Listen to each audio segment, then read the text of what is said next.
Hello and welcome to episode 57 of the Ohio Huntsman podcast. And I'm going to try and keep the intro short and sweet on this one because it's kind of just a conversation episode with Jacob, Jeff, and I. So I'm sure like many of you guys do, you sit around with your buddies and talk hunting, talk conservation, that sort of thing. So that's kind of what this one is. So we talk about, you may or may not have seen, the ODNR is running a fishing license commercial and what that, what the good things that come out of you buying a fishing license, whether you fish a lot or fish a little.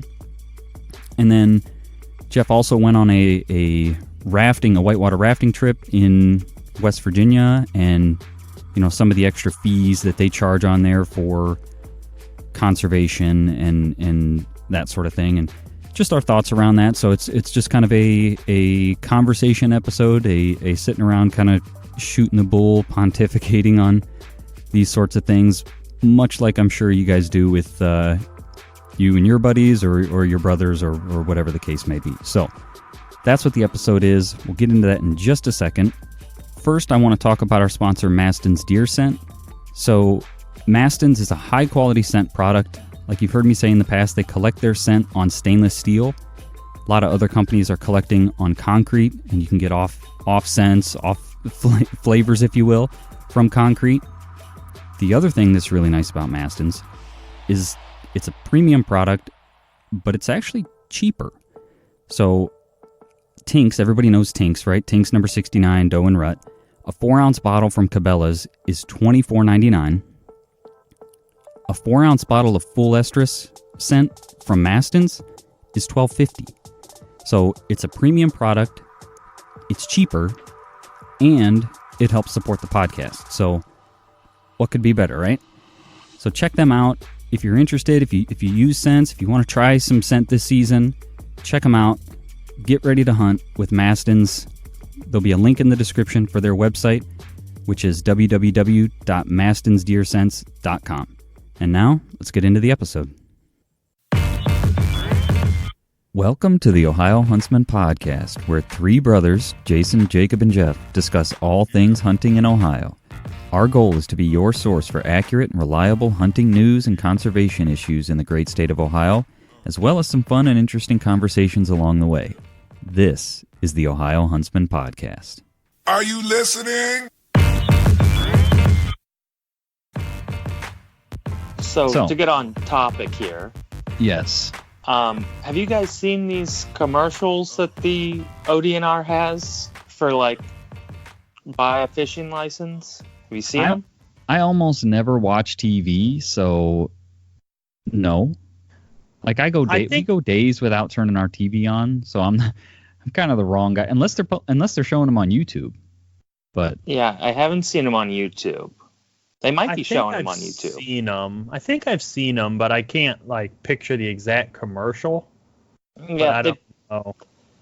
They play them a lot during Indians games, so I figured you would have seen them, Jake. I'd probably seen them, but I also stream my cable through YouTube TV, so I might not get the same commercials. Yeah. Can you describe the commercials for us that have not seen them? Yeah. I tried to find them on YouTube so I could send them to you guys, but I couldn't find them.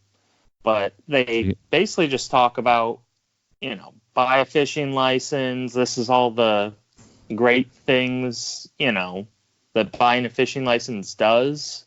They talk about how Lake Erie's been cleaned up, and that was all due to fishing license sales money, and that it's a great, thing to get the family outdoors. And that's cool. I was very happily surprised when I saw the commercial. Have you ever seen any other DNR commercials on anything, camping or anything? I don't think so. No, I don't think I've ever seen. I mean, I've seen YouTube videos that are kind of ads that are on the ODNR's YouTube channel. Right. That they're sending out a tweet or an Instagram that says here's what's going on with whatever. and, say, I don't know, pawpaws are becoming ripe. And then it's like a little ad about pawpaws and like where to find them. I had my first, so this is a tangent, but you mentioned pawpaws. I had my first pawpaw, I think a year ago. A guy brought them in. And have you guys ever had a pawpaw? Pawpaw fruit? No. Yeah. I've never had a fresh one. Like, I've had pawpaws in things, but I've never just had a piece of pawpaw, like, fresh. It's bizarre. Like, it grows locally, but it's a native tree, right? It's native to Ohio, but it is very like tropical in flavor, like almost mango-esque. Yeah. Well, I mean, it's Ohio's only tropical fruit. Oh, I didn't know that. Yeah. So I guess that explains as a tropical fruit. So well, I'm it about tastes to have one of tropical. you guys out to the property because Dad seems to think that I have a pawpaw tree. I don't know if I do or not, but he says that's what it is. He's like, these are those things they have down at the cabin. No, there aren't any. Not that I've seen any pawpaws down at the cabin. What he's probably thinking about is the Bradford pear. Oh, maybe. Yeah. Which is an invasive. Kill it. So we'll have to look at it. Yeah. If it's a pawpaw, that's cool. They got a big, like probably the size of $50 or something. The seed, but it's not like a peach pit where it's thick. Like it's kind of, it's kind of like a bean, right? Yeah. But yeah, it's now I feel silly that it's Ohio's only tropical fruit, and I was like, it tastes like a tropical fruit, but yeah, it does taste like a tropical fruit. So I understand why they call it Ohio's only tropical fruit. Okay, I got us off topic on pawpaws, but so you've seen some sort of YouTube-esque ads, but this. Yeah, this is the first TV ad I've ever seen. I mean, maybe I've seen camping ads, like, visit one of Ohio's state parks. Yeah. Maybe, like, a couple of times. When the local channels used to have hunting shows, like as a kid. Way back in the day? Yeah. Like, when they had the True Motion Lure commercials on? Yes, the True Motion Lure infomercial, yeah. There you go. During the True Motion Lure infomercial, they may have been era. Ads, yeah. Well, how long ago was it they were running those ads that were like, take me fishing or whatever, like kids about their dads or whatever? Those weren't too long ago, were they? And I don't know if that was an Ohio-specific thing, but...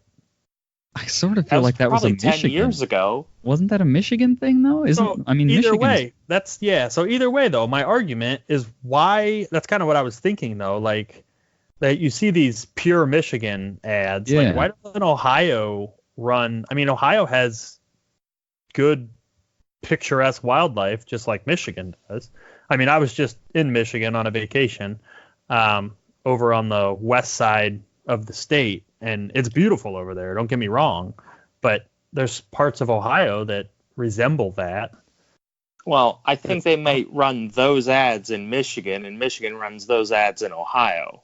That could be. Tourism, that could be. Yeah, because I mean, there is, I don't know what, isn't it Find Yourself in Ohio now? Isn't that there? It used to be Ohio, the heart of it all, or whatever. Now I think it might be Find Yourself, or I think it's Find Yourself. I could be completely wrong with that. I'm sure somebody will write in and tell you. Yeah.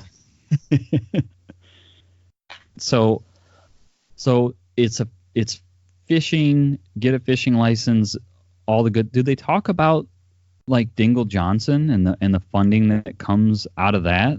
That's like the Pittman Robertson for fishing, right? It's a federal. No. This was more.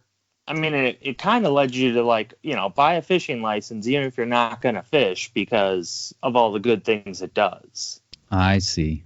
And this was just a 30-second spot. You know, it's just an average commercial. Right.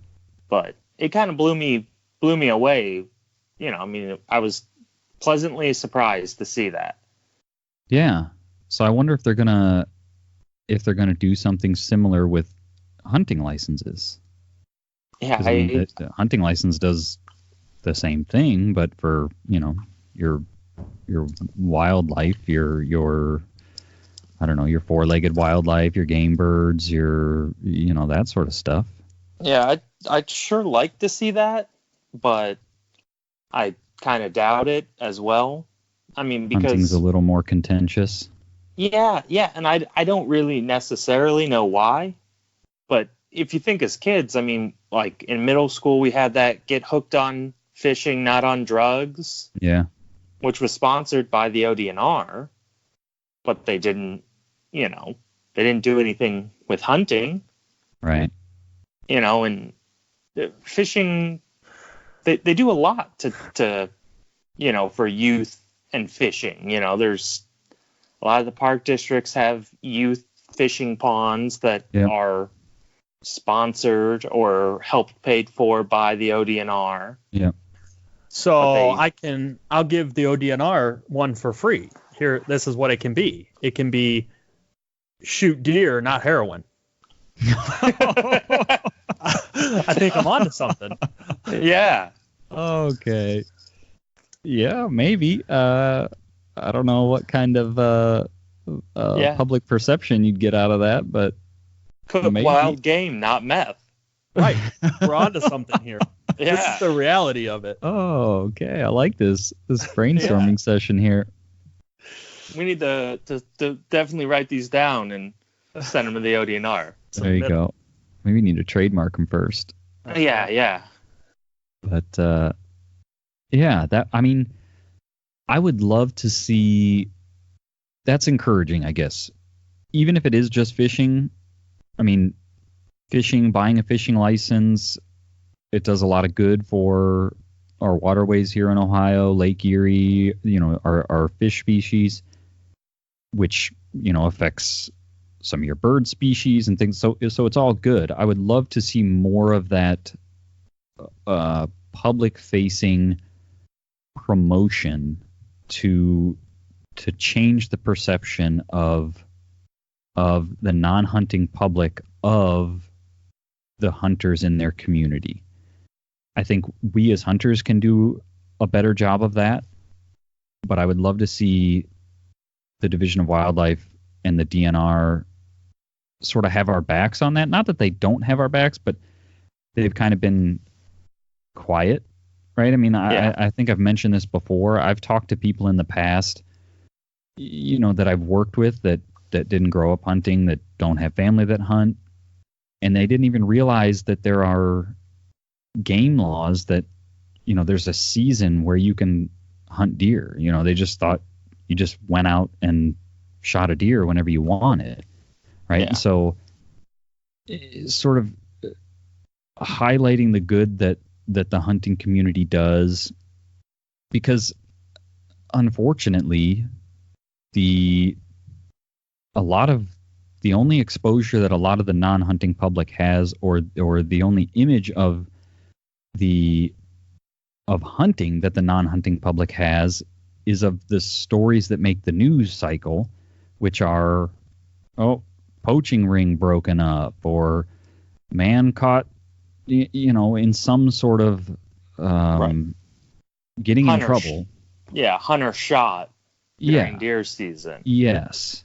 Yeah. And so it's all negative, right? It's newspaper articles, it's news stories, and it's negative images of hunters and the hunting community. Yeah. And it would definitely be really nice for the ODNR to, you know, do things to, what's the word I'm looking for? Attract the casual hunter. Yeah. Because the casual hunter is the ones that are dying out, if you will. Right. The diehard hunters are sticking around. You know, there's just as many, you know, diehard hunters now as there was in the past, at least by my perception. Yeah. But the casual hunter who goes out opening day of dove season every year with his whole family, or maybe goes rabbit hunting on Thanksgiving or whatever, and they're just hunting a few times a year for small game. Those people hardly exist anymore. Right. And that used to be, I don't want to say, I don't know. I don't have facts to support this, but it feels like, the things you read, the stories you hear from your parents or your grandparents is like, that was commonplace. You maybe didn't identify as a hunter, right? Whereas like, I think, the three of us would definitely say I'm a hunter, but you hunted, if that makes any sense, right? Like, hey, we're going out, we're going to, try to get some rabbits. Yeah, I'll come along, but it wasn't like you didn't eat, sleep, breathe hunting. It was just right. Like part of life, I guess, is we're going to go shoot some rabbits, or we're going to go, try to bump a deer and, or whatever, we're going to go hunt. And if you want to come along, yeah, sure, sort of thing. Buy my hunting license. I'll see you tomorrow, sort of thing. Mm-hmm. I would agree, though, that doesn't happen anymore. I feel like part of it too, and I don't know what's causing this, but I feel like hunting has become much more solitary than it ever used to be. Yeah. There's not guys getting together to hunt anymore. Your family tradition of, like you said, rabbit hunting on Thanksgiving or dove hunting opening day. I mean, yes, it happens. There's guys that do it. There's still groups of guys.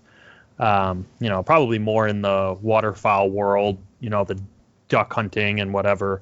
But it's just like, it's not, I mean, we're in the minority that gun week for us is more of a group effort than a solitary sit in the woods by myself. And I think that's probably with the rise of bow hunting, because bow hunting is much more solitary. Mm-hmm. But like the days of, getting the dogs out and running dogs and hunting whatever, it's you don't hear about it anymore. At least I don't. I never see anything about guys getting together as a group and enjoying the camaraderie and the hunting. Yeah. And that may also have to do with the decline in upland game birds. You don't see as many pheasant or grouse or, quail, any of that anymore. All those populations have greatly declined. So if there's not anything out there to hunt, there's no hunters hunting them. Do you think there's possibly a contribution to that from the hunting media, if you will? What, if a guy wants to see what hunting's all about and sees a hunting show on TV, right? It's a guy by himself in a tree, typically. Mm-hmm. I guess I don't know where I'm going with that, but well, I think part of it too, and again, not that there's anything wrong with this or that I disagree, but just the reality is the monetization of trophy bucks. So now it becomes, I don't want to tell my buddies about this 200-inch deer I got on camera because I want to shoot it so that I can take my picture with my 10-point crossbow, and 10-point will use my picture as in their media, and I'll get a new bow, and I'll get this, I'll get that. It just becomes everyone's chasing this mystical 200-inch monster deer, and it's like everyone keeps it hush-hush instead of the days of, like there's this huge buck on, we'll use Grandpa's farm, for example. All three of us have access to hunt Grandpa's farm. There's a big deer out there. If any one of the three of us get it, that's a great day. Yeah. And it's just, there's not that camaraderie of a team effort necessarily. Like all three of us will scout out there. We'll see if we can get a big deer patterned, and then whichever one of us gets it, you better believe the other two of us will be out helping with the drag. It's just, yeah. Well, go ahead, Jason. The nice thing that, or one of the good things, I guess, one of the things I want to mention about the media is I have seen with the I don't want to say advent, but like with the recent shift in media consumption from cable TV to, people cutting the cord and going to YouTube or, Amazon Prime Video or these other media platforms, there's a lot of web-only hunting shows. And one of them, I've talked to you guys about it before, is The Hunting Public. And I really like they very much showcase that that camaraderie, that helping each other out. I mean, they kind of go their separate ways and bow hunt, but then, a lot of times they're going way back in, so they're all getting together to help with the drag. And the other thing that they do this past gun season, they did videos on, deer drives. They call them a wind bump. So they have a guy walk through a bedding area with, the wind at his back, basically his scent blowing into the bedding area. And, they've got guys posted up on exit routes. And so, sort of showcasing that group effort that, hey, let's all get together and see if we can get a deer sort of thing, And so I'm hoping that sort of thing will maybe reignite some of that excitement around those sorts of activities versus the solitary.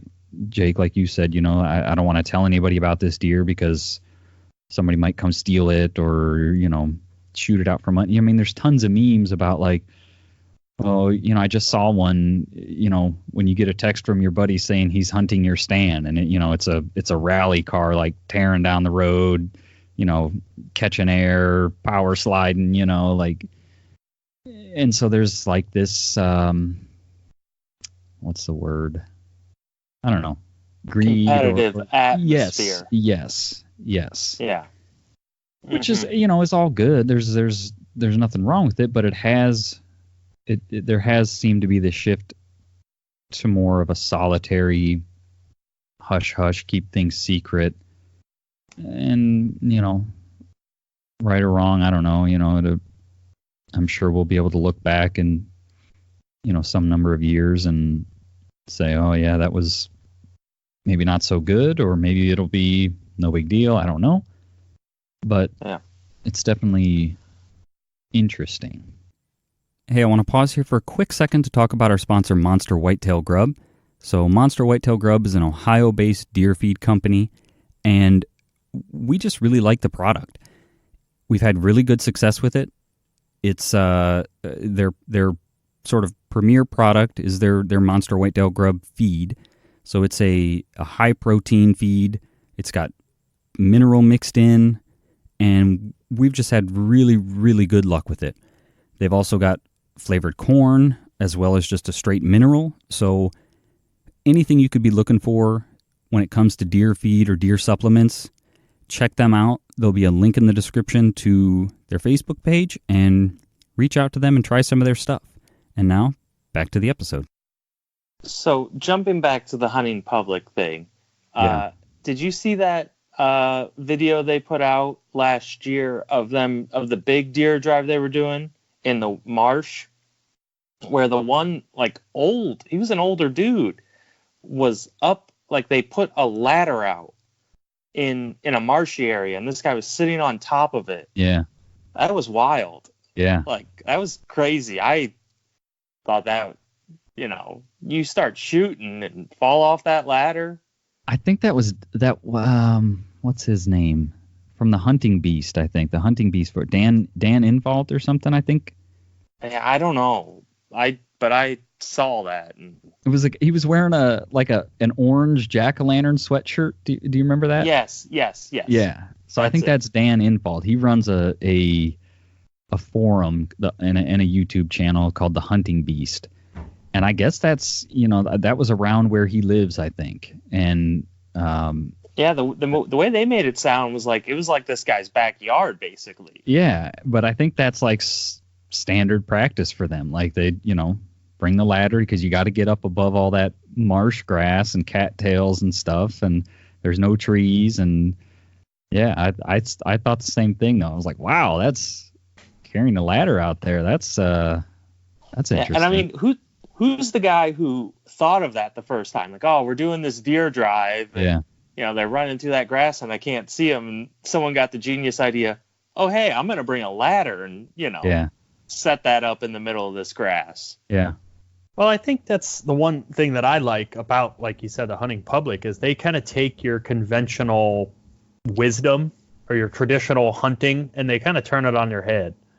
Like they kind of, not that they started it, but they push and, bring back or advertising a lot more of this stalking, of whitetail. It used to be, just out west you did the stalks and whatever. But, I mean, these guys are doing stalks on the ground in the Midwest. Yep. Where you're like, there's no elevation change. They're just wearing ghillie suits and crawling. And it works. Yeah. You don't have to be 20 feet up in the air in a tree playing the wind and this and that. I mean, these guys, there's a lot of ways to skin the cat, we'll say. And I just like that they bring some of the different ideas and they just, like you said, bring a ladder and set it up in the middle of a field full of head-high grass. And all of a sudden, for a drive at least, essentially you're in a tree stand. Right. Yeah. Right. And I know at our grandfather's farm, there's a area that was logged that is just nasty. And it holds a ton of deer. And, there's one knob that kind of is across the creek. You can get up above it all, and that person gets all the shots. Now that this ladder idea up, if you bring a ladder down there. But that person needs to connect with those shots. Well, that person needs to do a little more time with excuses. Spend a little more time with his muzzleloader and figure out what's going on, because there's some sort of discrepancy between where I was aiming and where the bullets were going. Uh-huh. So we'll figure that out. This year we will have better results come muzzleloader season this year. Also, someone needs to take more ammo, because I think I recall before that drive saying, you better take as much as you have. And you're like, what, 3 shots isn't enough? And it's like, no, take more. Well, see, lesson learned. And then you ran out. That's right. Lesson learned. We could elaborate. There was another deer that got away, and it was not my fault on a previous drive, but that's all right. We all learn. Yeah, we really did a bad job that day. We learned. Yeah. We learned. We got into them pretty thick, and I don't think we had much to show for it, but we learned. Yeah. But back on topic, another thing that I like about the non-traditional media with hunting is with YouTube particularly, if you have some sort of hunting niche that you're into, now you can find a YouTuber that does that same thing. Right. You would never see squirrel hunting on TV, but you can find squirrel hunters on YouTube. Yep. And dove hunters and people that do deer drives and people that stalk deer in ghillie suits, and I mean just about anything you're into. People who drive deer with dogs where that's legal, people who hunt bear with dogs, anything you're into you can find now. Yeah. But that also makes YouTube's demonetization, of a lot of hunting YouTubers, just for the fact that they have guns in their videos, all the more dangerous to hunting. Yeah.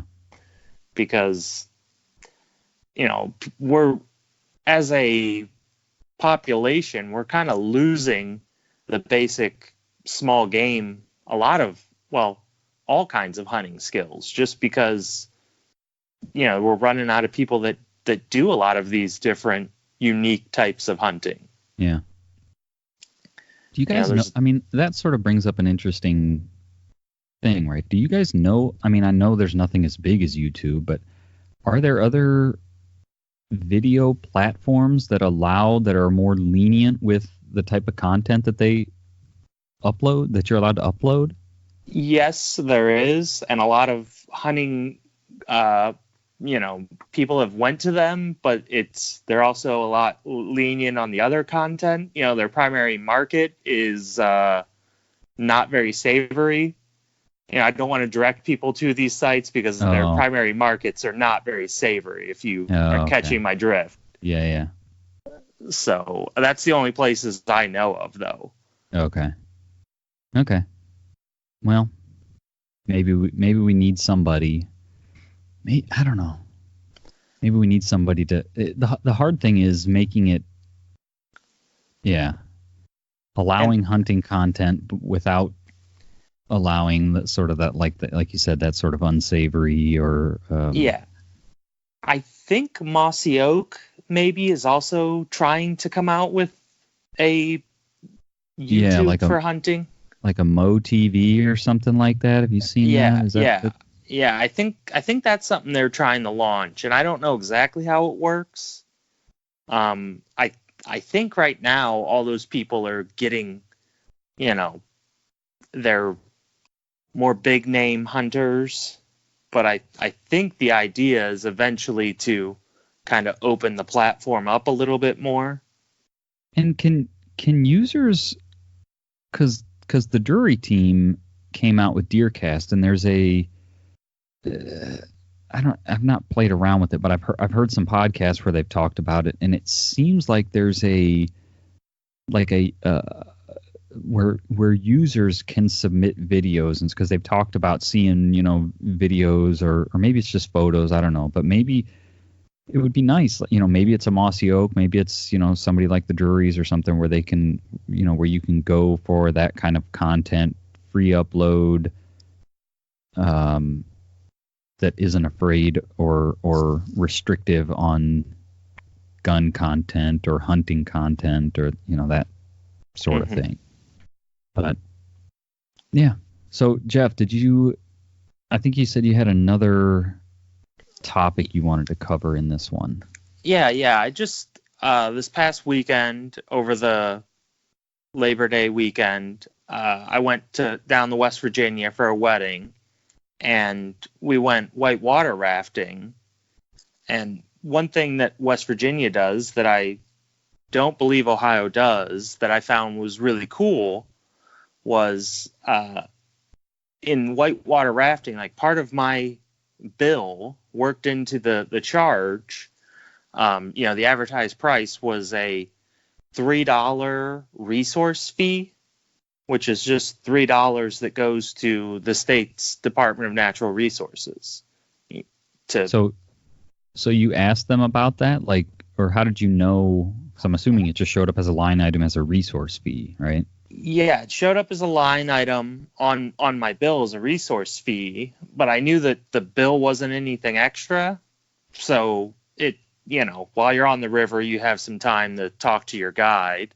And I asked about it, and he said, yeah, that's just, $3 that the ODNR collects to, it wouldn't help. Be the ODNR. Oh, yeah. The West Virginia Department of Nat. Whatever it was, whatever West Virginia's equivalent is. I can't remember what it is. Because I think it's Parks and Wildlife is West Virginia's. Okay. It's the same, but that they collect just to maintain the resource. Because where we put in to the river was state land, and then where we took out was federal property. Oh, okay. So it probably goes to help maintain the boat launch and whatever else. And I did a little research, because I went back and looked, and then when you try to, reserve a spot online in West Virginia, it shows that line item for the resource fee. And I looked at a couple of Ohio canoe and kayak liveries, and they don't show a line item for that. So I don't think Ohio, charges a fee to rent or use rivers. So do you, because you used a service, if you will, they charge that fee, but if you were to go, as say you say you owned a raft and you went to West Mhm. Virginia and put your raft in and went whitewater rafting, are you required to pay that fee? That I'm not sure. I know if you live in West Virginia, I think they're getting their money from you registering your boat, your raft. Right. But I don't know as an out of stater how that exactly works. I don't know if you have to pay, get a license or pay something or not. I don't know. I mean, that would, yeah, it seems like a good idea. I'm trying to think of any, just $3 Yeah, or any so kind of, like a guided service like that is just, it's just added in as another line item. yeah, it was, I mean, a tiny amount compared to the trip. Right. And although it won't add up to be a ton of money, I mean, it does add up. It's money that they didn't have before. Right. Because that sort of brings up a topic, right, on hunters have sort of traditionally been the people that pay for wildlife resources, right? Yeah, and this isn't hunters just and fishermen. Yeah. Yeah, hunters and fishers. And this isn't just an Ohio thing, right? This is nationally. Mm-hmm. There doesn't seem to be a good, or they haven't figured out a good way to. I've heard them referred to as non-consumptive users, right? Hunters are considered a consumptive user. You're going on to the land and you're taking a resource off of the land, so they consider that a consumptive user. There's not a good way to gather fees or funds that anybody is using or has figured out for non-consumptive users. And I've heard this, they've kicked around this backpack tax. Have you guys heard of that term, backpack tax? No, I haven't heard it before, but The idea being much like, and I wish I'd have done some research on this, but I think that's, they're talking about that on a federal level, much like Pittman Robertson. And, anytime you buy guns, ammunition, archery equipment, whether you're planning to use them for hunting or not, whether you know it or not, are paying I think it's an 11% excise tax on that purchase. You don't see it. It doesn't show up on your receipt. It's baked into the price. It's baked into the price of the item you're buying, but that money is then used for wildlife conservation, those type of things. And in the episode that we did with Sportsman's Alliance, they talked, and I'm not 100% familiar on it, but they talked about how it's that federal fund, the way it gets doled out to the states is on some sort of a basis of hunters, I think. Do you guys remember him mentioning that?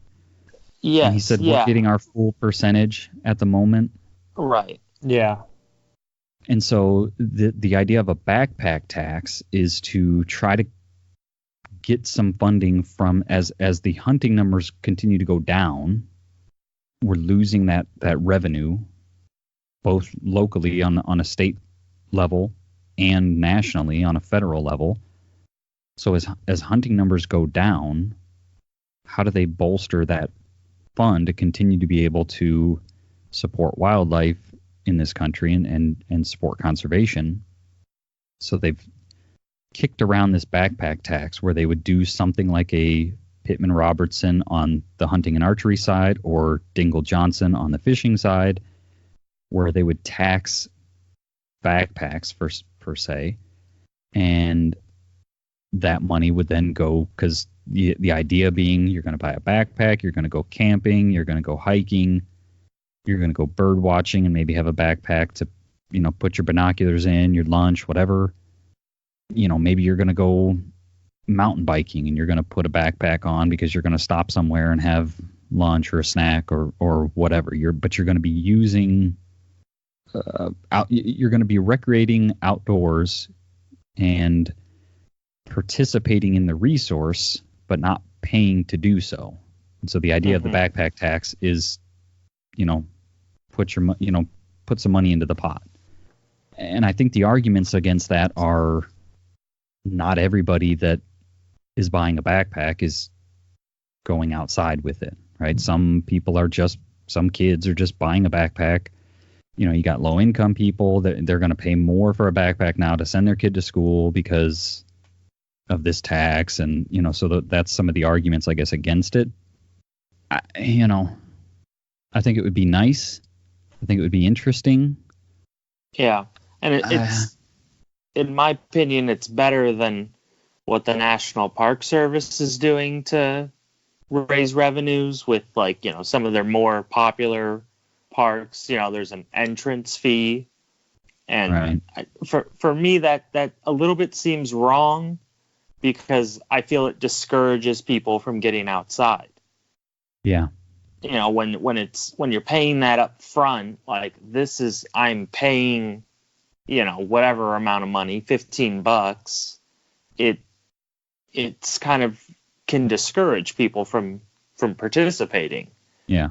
And it almost kind of makes it like even though it's a very reasonable amount, it kind of makes it an elitist thing. Like, oh, I can't even, I don't have money to go explore nature, which, nature should always be free. Yeah. So I kind of like the idea of taxing all outdoor goods, no matter if it's for a consumptive user or not, because it's a little bit of an easier pill to swallow. Yeah. Especially when you don't even know. The trouble would be getting it passed. Once it's passed, people going to the sporting goods store and buying a tent or camping gear wouldn't, it's just the price is the price. It's like, buying guns and ammo. You don't know that unless you know, right? You don't see it when at the store, right? You don't know that you're paying that tax. It's just baked into the price. Right. I guess my counter argument to the argument that, everybody that buys a backpack isn't using it to go camping or hiking would be everybody that goes to the store and buys ammo isn't going out to hunt. Some of those guys may walk on the paved parking lot to their car, drive on a paved road into another paved parking lot at a gun range, shoot their pistol, have a great time, and never step inside in an indoor range. Never step foot into quote unquote nature, and they're paying the tax. Yeah, and they're actually, from what I've heard, is those guys are actually paying a large portion of it because the guys who burn through ammo aren't hunters. Right. Realistically, how many bullets as a hunter do you go through in a season? Right. A big game hunter. Maybe if you got your rifle already, nothing changed. Your scope, everything's set. Maybe you put 10 rounds through it to make sure everything's good and accurate and nothing got messed up on the drive at the most. And then you hunt. If you're a good shot, it takes one bullet. Yeah. You know what I mean? So at the most in a season, maybe 20, 25 bullets, rounds. I would say that's a lot. Right. That's high. For a hunter, right? Right. For a hunter. Right. And these guys that go to the range, they're burning through 1,000 rounds in a weekend. Right. Yeah. So they're footing a lot of that bill, and they're not enjoying the outdoors. There is crossover, obviously. There's guys who do both. There's a lot of people who do both. Yeah, there's probably a large crossover.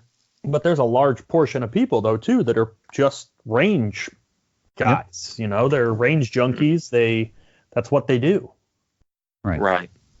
They like long range shooting. They like practicing with their pistol, whatever. Yeah. They have no intention of hunting with their guns. They're strictly for personal defense, for just recreation. They like shooting. They like the challenge of long range shooting, whatever it is.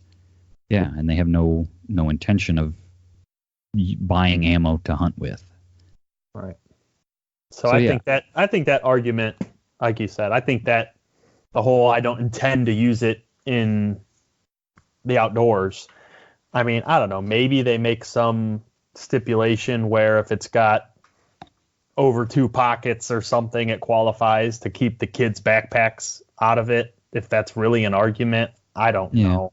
Yeah. I think maybe Walmart just takes a little hit on their China backpacks and only, instead of making 99% profit, they might have to make 95%. Yeah. Well, and also I don't think they're making 99% profit. Yeah. I think maybe we're also getting a little too caught up in backpacks. I mean, you can maybe exclude backpacks, but use, all the other non-consumptive, tents and I don't know, water bottles, sleeping bags. And, that kind of, walking sticks, hiking boots. Yeah. Maybe leave the backpacks out of it, but is there any? I'm assuming there's not, but there's none of those taxes on like bikes and mountain bikes and that kind of stuff, is there? I don't think so. I just feel like biking or mountain biking, trail riding on bikes is becoming a bigger and bigger thing, at least around here. Can't speak for like out west. It might have always been huge out there, but you see more of these, like in the parks even. They're putting up these mountain bike tracks or trails or... Yeah, there's actually a lot of them coming into existence in parks and stuff. That's another thing. I mean, that's a big dollar item in a lot of cases, similar to, firearms and whatever. So even if it's a small tax on a big dollar item, that's significant income. Yeah, and we should do some, because I don't really know. I know firearms and ammunition, and I think bows, but I don't really know the full list of the types of products that are covered that you pay that that excise tax on. But tree stands, is a tree stand taxed? I don't know. Yeah, I would assume it is, but I don't know. I would think so. I mean, it makes sense, right? The only reason you'd be using a tree stand would be to go out and, I mean, I'm sure there's some people that use a tree stand for something or whatever, whatever, yeah. But the vast, vast, vast majority of people that are going and buying a tree stand are doing it to hunt. So, yeah, interesting stuff. Good conversation. You guys got anything else? Any other current events you want to chat about? I don't think so. I'm getting excited for the hunting season. Oh, that reminds me. Getting excited for hunting season. We're all getting excited for hunting season, and I guess this is just my public service announcement. This was included in, if you guys are signed up for the National Deer Alliance email, this was included in there from the Tree Stand Safety Awareness Foundation. And so I'm gonna give my public service announcement on tree stand safety. So they have the ABCs of, what do they call it? ABCs, building blocks of tree stand safety. So A is always remove and inspect all your equipment before using it. So your straps on your, if you've had your tree stand up all year, make sure you're checking your straps, your harness straps, all of that stuff. That stuff wears out, squirrels chew it up, the UV weakens it from the sun.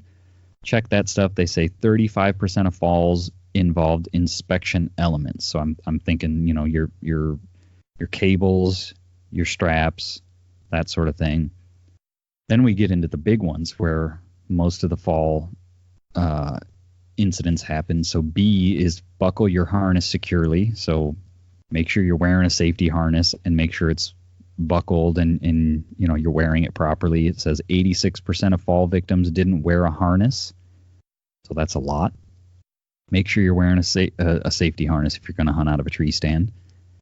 And C is connect before your feet leave the ground. So make sure you're using your safety lines, your tethers, your tree straps, all of that stuff. It says 99% of fall victims injured were not attached. Kind of hard to fall. I mean, I guess that makes sense, right? It's kind of hard to fall after a tree if you're tied to it.